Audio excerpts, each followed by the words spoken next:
Okay, so Final Fantasy VII Remake, this is going to be a bit different to my normal reviews, mainly because I'm a massive Final Fantasy VII fanboy, and I'm going to try my hardest not to be biased, but to be honest, don't expect much, it is what it is. Wow, that's a way to get people to stick around for the video. Welcome to a really bad review of Final Fantasy VII Remake. Kinda, maybe, not sure, but we'll get into that later. So before I get into the thick of things here, even though this is technically a remake and probably one of the most played games in the world, it's no secret that there are points where things don't necessarily match up to the original, which was expected, but anyway. No, seriously, I'm not going to be a dick on purpose, but like, while I'm writing this, I'm not making any conservative effort to like avoid spoilers, so yeah. It's another way to get people to stick around for the rest of the video, I guess.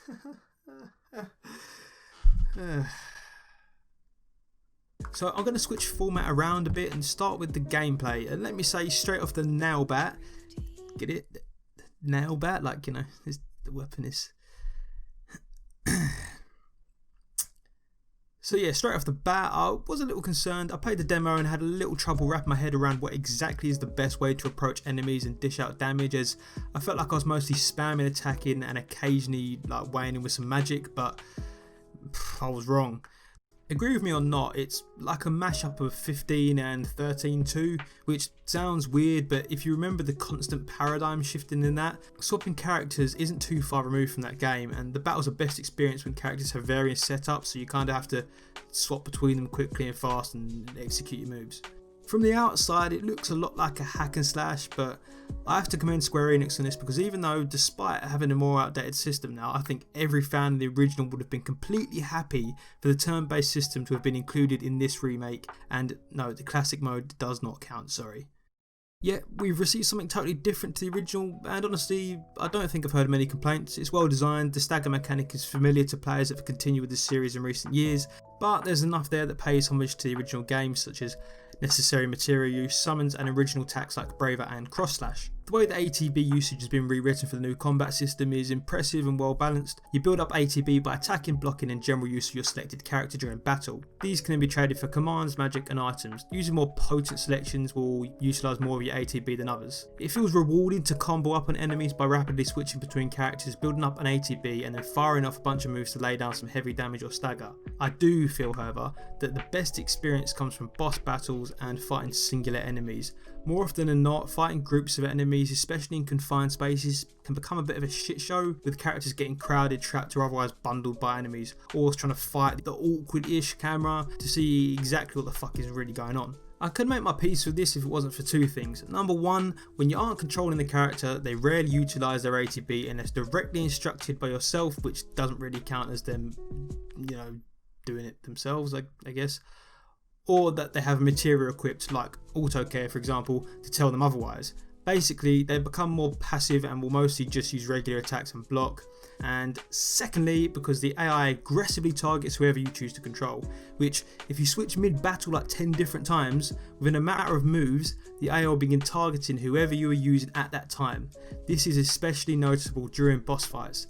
I do understand this to an extent, however, you can choose to switch to a character and not actually attack the enemy if you want, and they'll still target you. This is most frustrating if you've ever made it far enough to take on some of the challenging fights on hard mode, because oh boy.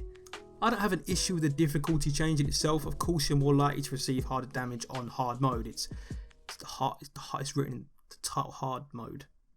It's meant to be harder after all, and this is reflected when taking on solo battles in the simulator. You have control over one character, and taking damage is punishment for your own error or lack of judgment. However, when you spread this difficulty to group fights, your allies are getting bodied by standard enemies because the AI is too stupid to do anything about it, so you have to constantly switch between characters just to make sure they're not sitting ducks, basically.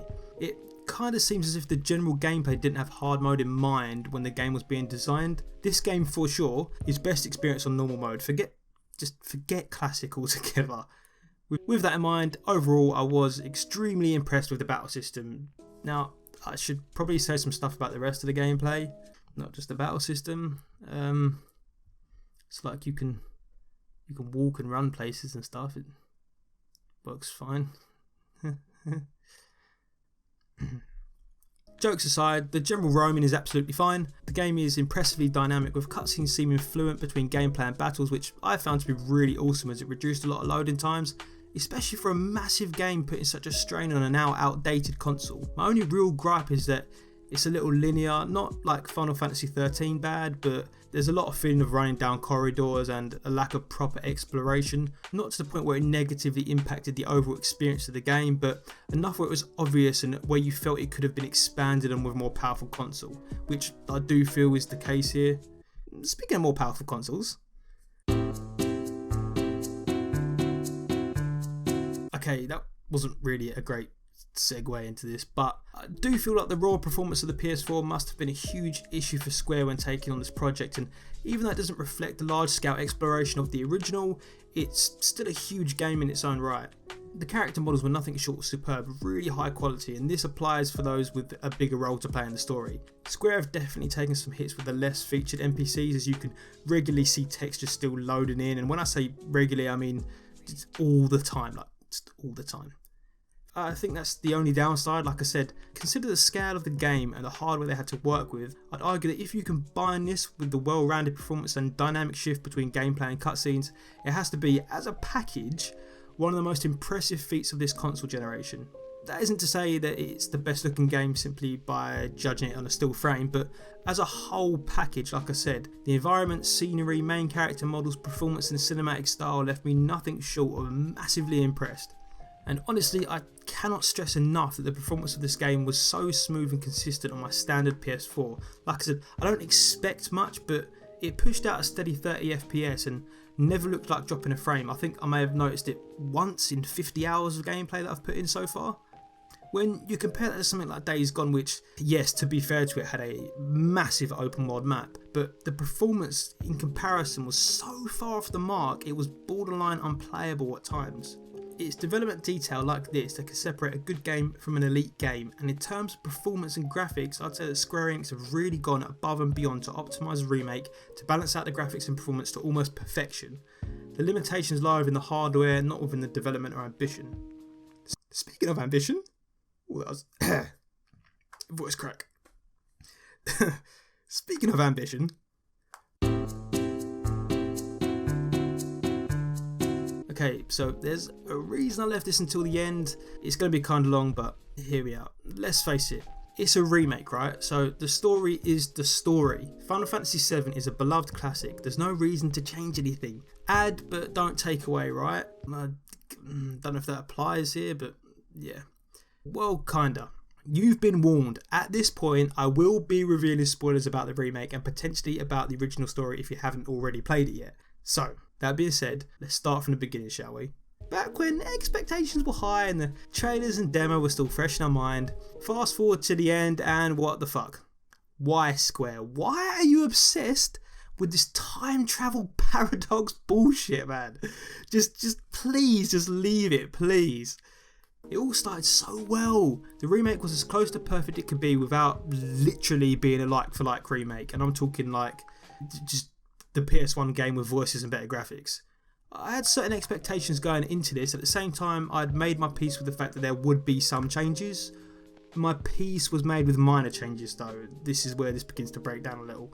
The story was still being told as it was, and backstory and additional detail that likely couldn't have been added to the initial story was more than welcome at this point. You got to experience a lot of behind the scenes moments, and it really helped flesh out some of the previous peripheral characters, and it helped with everyone's overall character development and the game progress. That part I actually really enjoyed. Like, despite the desperation of every female in this game throwing themselves at Cloud because apparently he's a total stud, it was nice to add a sort of love Square Enix. See what I did there? Did it again, remember? The nail bat joke is... No? Okay. So, with characters like Biggs, Wedge and Jessie being more fleshed out, you get more interaction and experiences with them, helping build the player's attachment to them as, well, characters in the game. Especially the likes of Jessie, who, as I mentioned, kind of becomes part of a weird love square that Cloud the Don finds himself in. It's additions like this that I was expecting and happy with. Then enter the Arbiters of Fate, otherwise known as Whispers. This is where Square start to mix it up, but again, not necessarily in a bad way. If, like me, you went into this with somewhat of an open mind, you were prepared for minor changes to the story here and there. The inclusion of the Whispers, generally, especially early to mid game, actually I had no issue with, but when you finish the game and later read into the reason of their inclusion, it all starts to make sense, and it plays into Square's recent obsession with alternate timelines. Just, please, Square, can you just stop fucking around with timelines and just making things more complicated than they need to be? The original story was perfect. That's why we wanted the game remade. We wanted to experience the same thing but with more detail and more fleshed out, and obviously better graphics and mechanics. Not so you could lay the seeds of huge changes for future installments. Let me explain, because it sounds like I'm being a salty fanboy, which I probably am, but fuck it. So, if you hadn't picked up on it, minus the survival of Biggs and Wedge, which differs from the original game, whenever a specified outcome is about to differ from the original story that would create a butterfly effect for future events, the Whispers intervene. They're sort of there casually breaking the fourth wall between the original story and the story that Square now want Final Fantasy VII to become. For example, as of the end of this part of the remake, the survival of Biggs and Wedge ultimately didn't change the outcome of any major plot points in the game, but there were plenty of moments that could, and the Whispers are always there to intervene. Here's some examples. Cloud is excluded from the second reactor mission in the Final Fantasy VII Remake. This doesn't happen in the original, but then the Whispers attack, injuring Jessie so she can't take part, which then brings Cloud back into the picture, ultimately restoring the original timeline. Aerith almost falls to her death in the Sector 5 church, but the Whispers save her, ultimately restoring the original timeline. Sephiroth, who's included in this more than he was in this portion of the original game, but I digress, sticks his 22-foot sword straight through Barrett, potentially killing him in the Shinra building right after the President's death, but ultimately he's saved by the Whispers. Every time the events of the remake begin to deviate from the original story of Final Fantasy VII to the point where the overall outcome might differ, the Whispers are there to put things back on a destined path. This in itself is actually a great idea. It gives a nod to the original story and keep things in line whilst allowing the inclusion of minor event changes behind the scenes as long as the outcome remains the same. Unfortunately, beknown to me at the time, Square was simply using this to place the ultimate seeds of change to the story, officially changing the remake to a reimagining. The ending is where this all capitulates, and Square, using Aerith, Sephiroth and the Whispers, personify their frustration with the restrictions of the original story as you battle Destiny and successfully break the mould to create a blank page for the future. Any keen fans would recognise the scene where Red 13 is running that flashes up during the final battle, as well as the more obvious scenes such as Aerith's death. These are considered the destined path of the crew as they battle the arbiters of fate, saying things like, "This can't be our path," and "We have to change this and fight Destiny." And then it's all wrapped up with a nicely recreated scene from Crisis Core where Zack fights for survival. These are the events that directly happen before the start of Final Fantasy VII, or the closest we have to that at the moment, or at least they should be. Instead, the scene shows the Whispers circling Midgar in the background, which wasn't in the original obviously, and then shows some packaging with Stamp the Shinra mascot, only for it to be a different breed of dog from the one that you see in the Final Fantasy VII Remake. Meaning the events of Crisis Core, which serve as a backstory to the original Final Fantasy VII, or the best we have so far, are potentially, at least as of the end of this remake, on a different Final Fantasy VII timeline to the remake that we're going down, or the path that the remake's going down at least.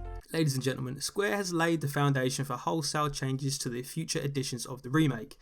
Is that a bad thing? Yes it is. Not only because we all loved the story and wanted it remade for that purpose, but because despite Square mentioning it was more of a reimagination in some interviews, the game was still sold as a remake. If I had been warned from the start that the game would be changed, or at least the seeds of change would be placed, I could have made my peace with it, but the ending, despite being, quite epic and, great battle and gameplay, seems totally off course from the rest of the story building up to it. Everything was going so well up until that point, like 9 out of 10 well, and then I don't know, I don't really know what to make of the ending. It's all just a bit, I'm confused. So I'm going to change my ratings for the game. I normally break them down into different sections, but I'm going to do 2 overall ratings for this. So my overall rating for this game as a standalone Final Fantasy, or being sold as a reimagination of the original story, It's 9 out of 10. Near perfection. Graphically superb, very solid and fun gameplay, and overall in-depth and detailed story with lots of fleshed out characters. Now, here's my rating as a remake. So, as a remake of Final Fantasy VII, it gets a 7 out of 10. It would have got probably a 10 out of 10 if it was an actual remake. Anyway, a 7 out of 10. The other judgments obviously stay the same. So, you know, graphics and gameplay are the graphics and gameplay. So this is mainly changed because of the deviations in the story. But the longer it went on, the more it changed. And although the changes themselves were acceptable as long as the outcome remained the same, I don't think that the major changes where the outcome differed improved on the original story, if I'm entirely honest. It was actually a fantastic idea to present the changes by using the Arbiters of Fate, or the Whispers, whatever you want to call them. I just don't feel it was a necessary change. I would have been happy with 95% of the original story being the same as the original, but now I don't know what to make of it, and I don't really know what to expect going forward. Are they going to change major plot points? Was this just a wind up, which I wouldn't put it past Square? I honestly don't know, but it seems like they've just laid down the foundation to make large changes to the point where I wouldn't even expect Aerith's death to be confirmed or to happen as it should. That's the kind of changes I'm actually expecting with the future parts. So, that's, yeah. Okay, thanks for watching. So this is the end portion where I normally do a small amount of rambling about subscribing to social media, etc. But I really don't use my Twitter, and if you want to subscribe, I guess you will. I just wanted to take this time to say Final Fantasy VII Remake was still one of, if not the best games I've enjoyed of this console generation. And I've racked up a ton of hours on it already, and I'm still going through in-game content. It really is an awesome game, but it just, when you get to the end and then you start piecing the bits of the puzzle together throughout the game, I don't know. Now, I guess I'll go into the upcoming entries with a bit more of an open mind.